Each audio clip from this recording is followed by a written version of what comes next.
नमस्कार दोस्तों, स्वागत है आपके अपने चैनल बेबाक बात पर, जहां हम लेकर आते हैं सरकारी भर्तियां और उनसे जुड़े संघर्ष के सबसे ताजा अपडेट। आज बात करेंगे मध्य प्रदेश के अतिथि शिक्षकों की, जिनका संघर्ष है लगातार, लेकिन जवाब में मिलती है उन्हें सिर्फ बयानों की बौछार। हाल ही में जब अतिथि शिक्षकों ने सीएम मोहन यादव से मुलाकात की, अतिथियों ने भर्तियों में जो 50% आरक्षण का जो तोहफा मिला उसके लिए सीएम को धन्यवाद दिया। साथ ही महापंचायत की एक नई मांग के बारे में भी चर्चा की। तो सीएम डॉक्टर मोहन यादव ने कहा, हम विभागीय परीक्षा की नीति बना रहे हैं, लगातार काम चल रहा है, सरकार गंभीर है, लेकिन अतिथि शिक्षकों को इस मामले में थोड़ा धैर्य रखना पड़ेगा। अतिथि शिक्षकों को लगा चलो कहीं कुछ अच्छा तो हो रहा है, लेकिन दोस्तों मकर संक्रांति पर जब अतिथि शिक्षक स्कूल शिक्षा मंत्री राव उदय प्रताप सिंह को शुभकामनाएं देने पहुंचे तो मंत्री जी ने तो पूरा सारा मामला ही पलट दिया। उन्होंने वहां कहा कि भाई 50% भर्ती में आरक्षण दे दिया, अब विभागीय परीक्षा जैसी कोई नीति नहीं है। यानी सीएम का आश्वासन एक तरीके से हवा हो गया और मंत्री जी ने फिर पूरा रायता फैला दिया। पहले वैसे ये पहली बार नहीं जब मंत्री जी के बयान से विवाद खड़ा हो, इससे पहले भी उनके बयान विवादास्पद रहे, जिसने बड़े अतिथि शिक्षक आंदोलन को हवा दी है। आपको ध्यान होगा 10 सितंबर को जो महाआंदोलन हुआ था, उसके बाद इनका एक बयान आया था कि अतिथि हो तो क्या घर पर कब्जा कर लोगे। उसके बाद 2 अक्टूबर का आंदोलन जो भोपाल में हुआ अतिथियों का, वो आप सबको पता है। और अब इस बार फिर मंत्री जी के बयान ने एक नई चिंगारी जला दी। आंदोलन की तैयारियां शुरू हो चुकी है और इस बार अतिथि शिक्षक ठान चुके हैं कि हम आर पार की लड़ाई करेंगे, बयानों में नहीं उलझेंगे। दोस्तों, सरकार की ये पॉलिटिक्स देखकर एक शेर याद आता है, वादा करके पलट गए वो भी यूं सरेआम, वादा करके पलट गए वो भी यूं सरेआम, सुन लो सरकार अब नहीं चलेंगे ऐसे काम। अतिथि शिक्षकों का गुस्सा वाजिब है, उनको एक पॉलिटिकल टूल की तरह इस्तेमाल किया जाए। आखिर कब तक इन्हें सिर्फ बयानबाजी से बहलाया जाएगा? अगर सीएम गंभीर हैं तो मंत्री जी को ये बातें क्यों समझ नहीं आ रही है? या फिर क्या यह सिर्फ और सिर्फ एक बैड कॉप और गुड कॉप की एक प्रकार से रणनीति चल रही है? दोस्तों, आपको ये ध्यान होगा कि जब पहला आंदोलन 10 सितंबर को जब हुआ, वो महाआंदोलन था। उसके बाद मीडिया ने उदय प्रताप जी से पूछा तो उन्होंने कहा था कि भाई अतिथि हो तो क्या घर पे कब्जा कर लोगे। उनके इस एक बयान ने 2 अक्टूबर के महाआंदोलन से भी बड़े आंदोलन की चिंगारी दी। अब जब सीएम मोहन यादव ये कह चुके थे, एक आश्वासन था, नीति नहीं बन रही, उन्होंने भी नहीं कहा था कि नीति बन रही, लेकिन उन्होंने अतिथियों को आश्वासन दिया था, प्रतिनिधिमंडल को, कि भाई टाइम लगेगा, सरकार गंभीर है, अतिथियों को लेके चिंतित है, थोड़ा धैर्य रखें। बात वही खत्म हो गई।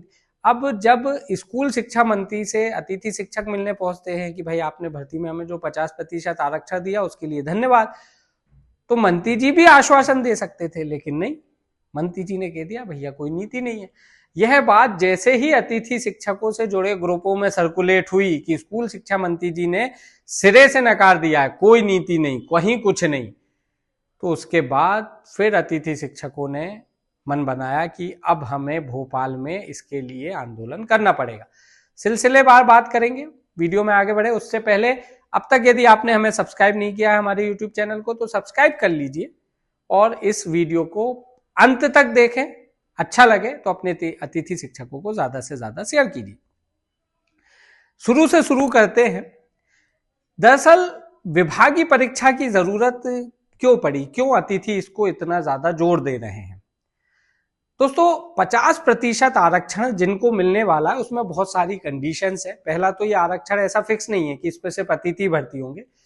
गजट नोटिफिकेशन में साफ कर दिया गया है कि यदि मान लीजिए 5 पोस्ट पे अतिथि का आरक्षण लागू हो रहा है और यदि उन 5 पे अतिथि नहीं मिल पाते हैं तो जो अन्य वेटिंग शिक्षक है उससे उन पोस्ट को भर दिया जाएगा।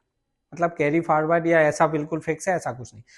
दूसरा सबसे बड़ा जो कारण है वो ये है कि इसमें बहुत सारे बाउंडेशन भी है कि आपको टेट और सिलेक्शन टेस्ट जो है उत्तीर्ण करना होगा। अब आप पात्रता परीक्षा की बात करें या चयन परीक्षा की बात करें, इनमें एक एज लिमिट होती है, लेकिन प्रदेश में कई सारे अतिथि शिक्षक ऐसे हैं जो इस एज को क्रॉस कर चुके हैं। मतलब उम्र के कारण, हो सकता है उन्होंने डीएड बीएड किया हो, लेकिन सिर्फ और सिर्फ उम्र के कारण वो ना तो अब पात्रता परीक्षा दे पाएंगे और ना ही चयन परीक्षा। तो कहने का मतलब इस 50% आरक्षण का लाभ सबसे मोस्ट सीनियर जो अतिथि शिक्षक है अनुभव के आधार पर, उनको किसी को इस 50% रिजर्वेशन का कहीं कोई लाभ नहीं मिलने वाला। यही कारण है कि दो मांगे अतिथि शिक्षक रिजर्वेशन से भी ज्यादा मजबूती से मांग कर रहे हैं। पहला ये कि उनको बोनस अंक मिले भर्ती परीक्षा में, दूसरा ये विभागीय परीक्षा की नीति बनाकर नियमित करने की दिशा में काम हो, क्योंकि जो जितना मोस्ट सीनियर होगा वो उम्र में उतना ज्यादा बड़ा होगा, और उम्र में ज्यादा बड़ा का मतलब ये होगा कि उनको जो है परीक्षा में जब बैठने के लिए एलिजिबल ही नहीं होंगे, ना परीक्षा देंगे ना कुछ होगा, तो वो कैसे इस आरक्षण का लाभ ले पाएंगे।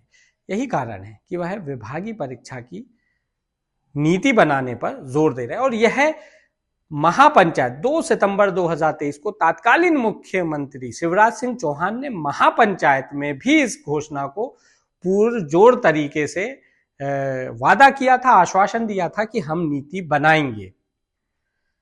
यही कारण है कि आरक्षण मिलने के बाद भी जो है अतिथि शिक्षक क्यों आंदोलन कर रहे हैं।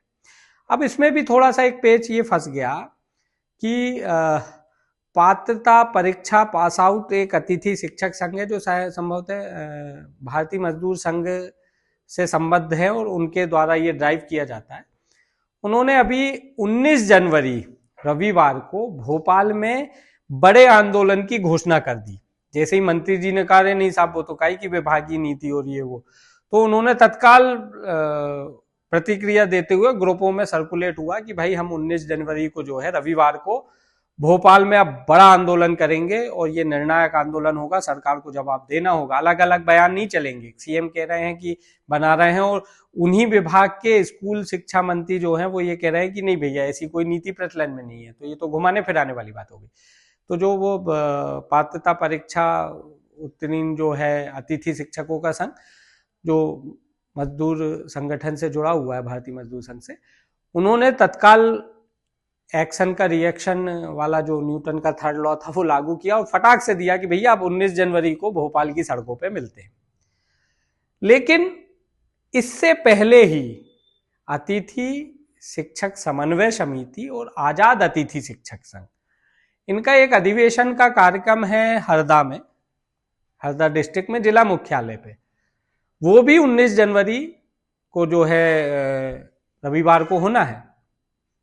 यही कारण है कि अब मुझे जो लगता है, अभी तक ऐसा तय नहीं हुआ, लेकिन इस बात की पूरी संभावना है कि चूंकि वो पहले से आयोजन था, 15-20 दिन पहले से मैं देख रहा था कि हरदा में अधिवेशन है, हरदा में अधिवेशन है, हरदा में अधिवेशन है, तो वो पूर्व आयोजित था, उसकी प्लानिंग कार्यक्रम उस तरीके से हो रहे।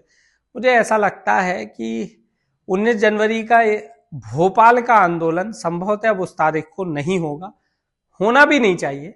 आप अपनी ताकत को यदि ऐसे डिवाइड करेंगे तो फिर उसके रिजल्ट उतने बेहतर नहीं मिलेंगे।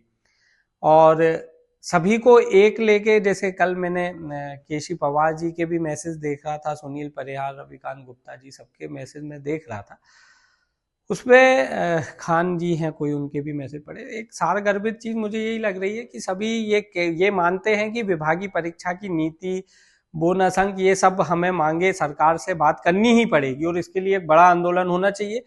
वो सब इकट्ठे ही आएंगे, मतलब ऐसा नहीं होगा कि वो आंदोलन आजाद का या समन्वय समिति, नहीं, ऐसा नहीं। वो समस्त अतिथि शिक्षक संगठन एक कंबाइंड होके, एकजुट होके वो आंदोलन करेंगे। तो ऐसे मुझे लगता है हड़बड़ाहट से करने से अच्छा धैर्यता रखें। भोपाल के आंदोलन को एक्सटेंड किया जा सकता है, तय आपने करना है, मैं सिर्फ सुझाव दे सकता हूँ। एक्सटेंड किया जा सकता है तो उसको आगे बढ़ाइए, हरदा का अधिवेशन कीजिए, प्री प्लानिंग से लॉ एंड ऑर्डर का पालन करते हुए, कानून के दायरे में रहते हुए सरकार तक अपनी बात पहुंचाए। ये आपका लोकतांत्रिक अधिकार भी है।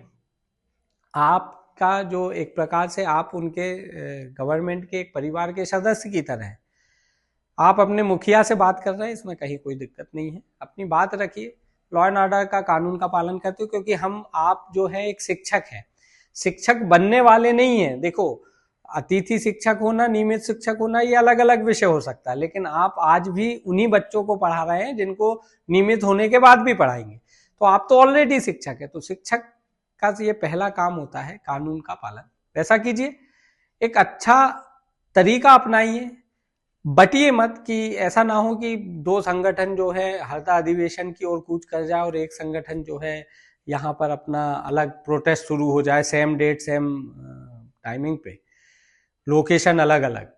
मुझे लगता है एकजुट रहिए, जो भोपाल का आगे बढ़ सकता है बढ़ाइए, हड़बड़ाहट में मत रहिए। ऐसा नहीं करना है कि मंत्री जी ने बयान दिया, विभागीय नीति पे कोई वो नहीं चला, तुरंत अपन ने उठा के एक प्रोटेस्ट कर दिया। इसकी जरूरत नहीं है, प्लानिंग कर लीजिए। मुझे लगता है अतिथियों की एकजुटता ही उनकी सबसे बड़ी ताकत है और इस ताकत को कभी कमजोरी ना बनने दे। इसी के साथ मेरी शुभकामनाएं, आपका हरदा अधिवेशन कार्यक्रम अच्छा हो, इसके लिए शुभकामनाएं।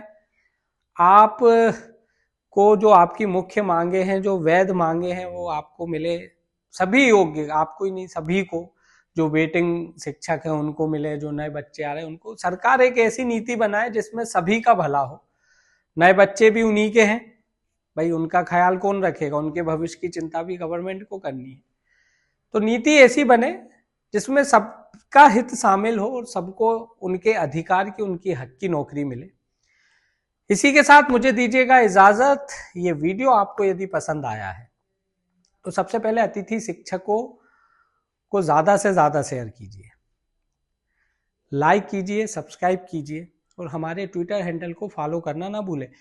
वीडियो का अंत एक प्रश्न के साथ में कर रहा हूं, जवाब कमेंट बॉक्स में मुझे बताइए, क्यों ऐसा लगता है, क्यों जरूरी है कि अतिथि शिक्षकों की इतनी सारी मांगे मान लेने के बाद भी भर्ती परीक्षा में बोनस अंक और विभागीय परीक्षा की नीति बनाना बेहद जरूरी है। कमेंट बॉक्स में अपनी राय दीजिए। तब तक दीजिएगा मुझे इजाजत, जल्द एक नए वीडियो के साथ फिर हाजिर होऊंगा। धन्यवाद।